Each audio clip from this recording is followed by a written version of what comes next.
সোমবার বিলোনিয়া বিজেপি দক্ষিণ জেলা কার্যালয়ে ঘোষিত হয় বিজেপির সাংগঠনিক দক্ষিণ জেলা সভাপতির নাম। নতুন দক্ষিণ জেলা সভাপতি হিসেবে দীপায়ন চৌধুরীর নাম ঘোষণা দেন দক্ষিণ জেলার রিটার্নিং অফিসার বলাই গোস্বামী।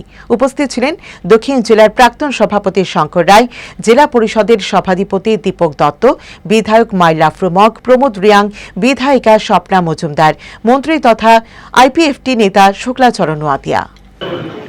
3 মিনিট আগেও ছিল জেলা সভাপতি শঙ্কর রায়, ইতিমধ্যে মুখে শুনলাম প্রাক্তন সভাপতি শঙ্কর রায়।